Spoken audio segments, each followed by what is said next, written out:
नीरज कुमार रामकिशन सालुंग के रात का समय था। एक बस रास्ते से गुजर रही थी। बस के पैसेंजर्स नींद में थे। ड्राइवर जैसे तैसे नींद रोकते हुए बस चला रहा था, लेकिन बस की स्पीड फास्ट थी। तभी बस ड्राइवर ने देखा कि एक कार दूर रास्ते के किनारे बाईं तरफ खड़ी है और बचे हुए रास्ते से बस तेजी से नहीं गुजर सकती थी। ड्राइवर को गुस्सा आया क्योंकि उसे बस की स्पीड कम करनी पड़ी और अगले स्टॉप पर पहुंचने के लिए बस को देरी होने लगी थी। बस उस कार के पास से गुजर रही थी।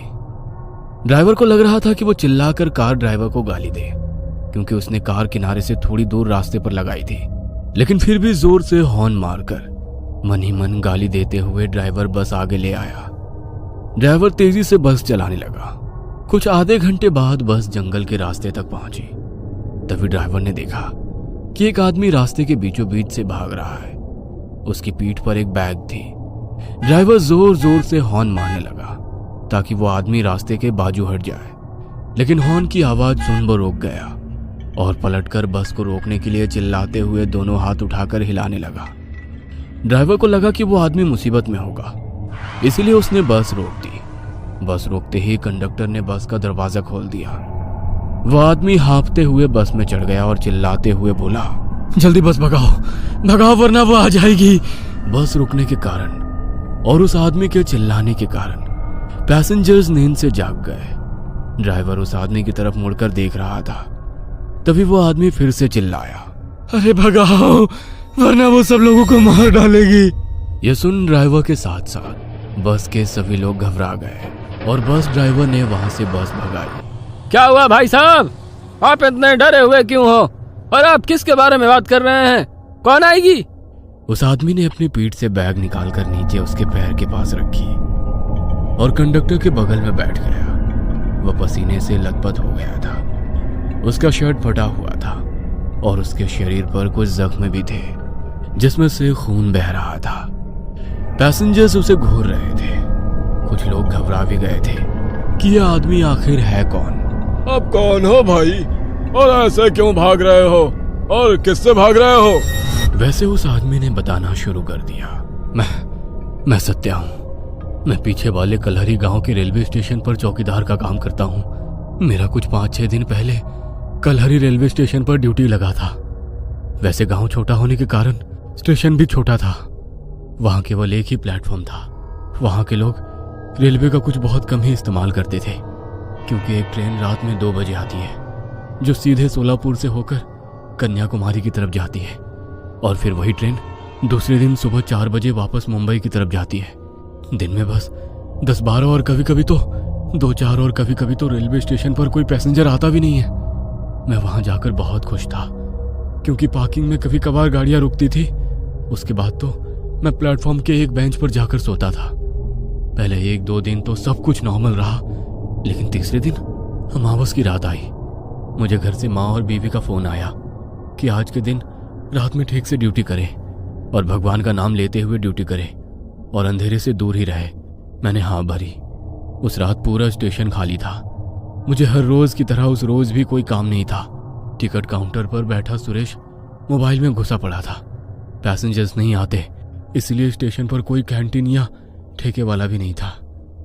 मैं प्लेटफॉर्म के बेंच पर बैठा झपकी ले रहा था। तभी मेरे पीछे से एक छोटा बच्चा चिल्लाते हुए आया, बचाओ काका, बचाओ। उसके चिल्लाने से मैं डर कर जाग गया। मैंने आंखें खोली और मुड़कर देखा। वह 8-9 साल का बच्चा मेरे पास ही आ रहा था कि तभी मुझे वो देख जोर से चिल्लाया, मुझे छोड़ दो, और वहां से टंकी की तरफ भाग गया। मुझे कुछ भी समझ में नहीं आ रहा था कि आखिर ये क्या हो रहा है। वो छोटा बच्चा कौन था और किससे बचाओ बोल रहा था, और मुझे देख वो घबराकर क्यों भागा। वह बच्चा भागकर टंकी के पीछे छिप गया।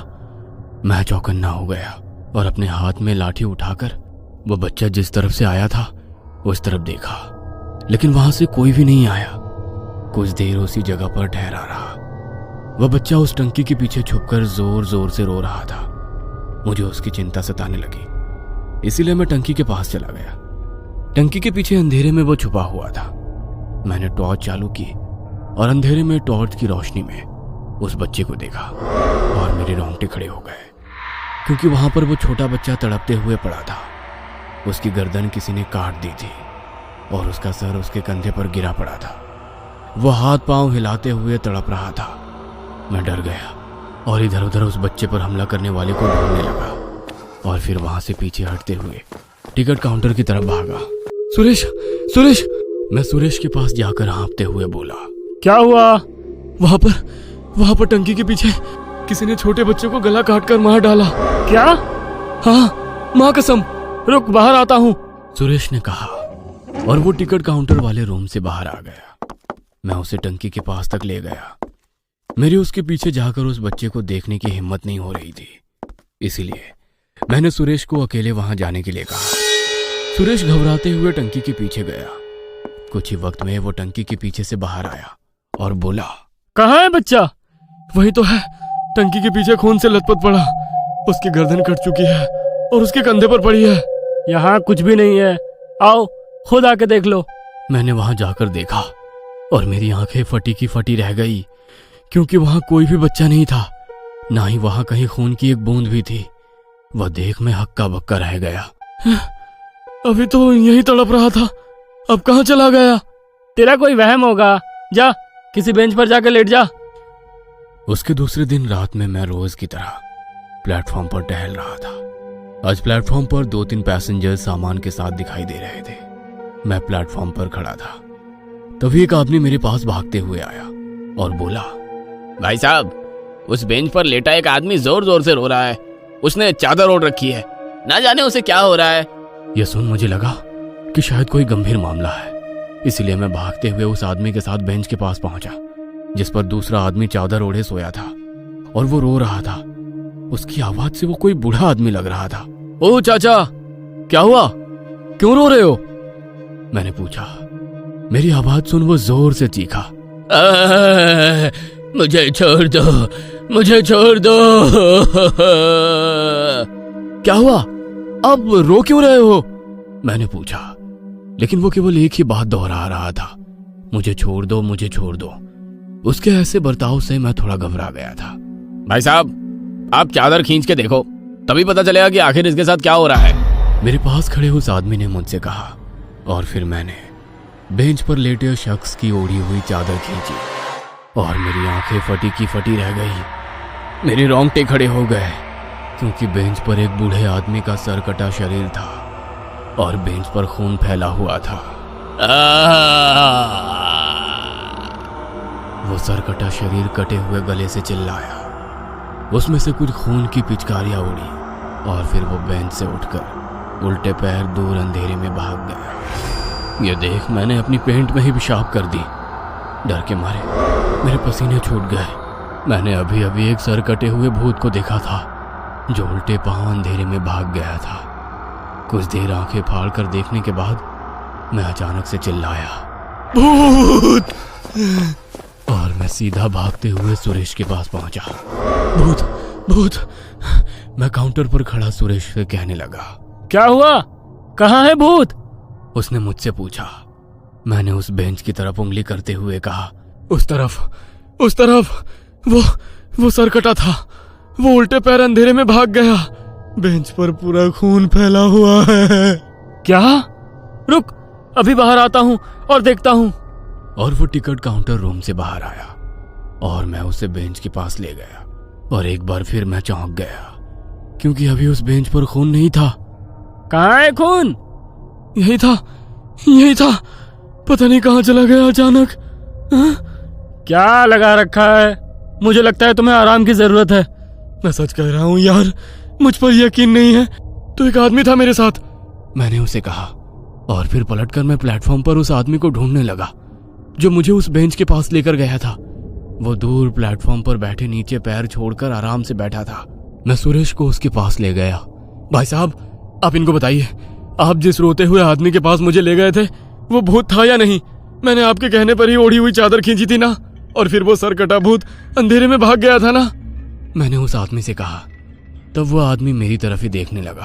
अरे बताओ ना इनको, क्यों चुप हो? मैंने उस आदमी से पूछा। तभी हमारे पास एक आदमी आया और बोला, भाई साहब, ये बोल और सुन नहीं सकते। यह सुन तो मेरे होश ही उड़ गए। क्या? ये आप क्या कह रहे हैं? ये भाई साहब अभी कुछ देर पहले मेरे पास आए थे और इन्होंने खुद अपने मुंह से मुझे उस रोते हुए शख्स के बारे में बताया था। मैं उस आदमी पर चिल्लाते हुए बोला, अरे क्या पागल आदमी है, मैं इसका भाई हूँ, मैंने तो इसे कभी बोलते हुए नहीं सुना। और रही बात ये आप तक आने का, तो ये 1 घंटे से यहीं बैठा हुआ है मेरी आंखों के सामने। वो दूसरा आदमी मुझ पर चिल्लाते हुए बोला।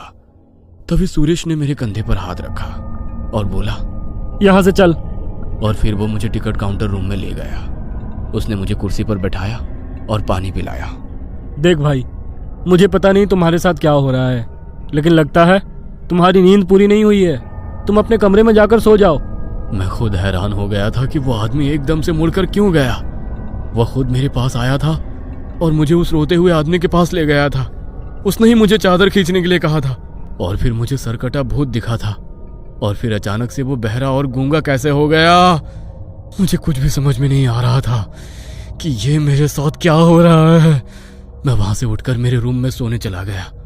दूसरे दिन सुबह मैंने यह हादसा मेरी माँ को बताया तो मेरी माँ ने कहा कि शायद वो रेलवे स्टेशन भूतिया हो और वहां कुछ आत्माएं भटकती हो। वो मेरी चिंता करने लगी और जॉब छोड़ने के लिए कहने लगी, लेकिन बड़ी मुश्किल से मुझे वो जॉब मिली थी। मैं उसे छोड़ नहीं सकता था।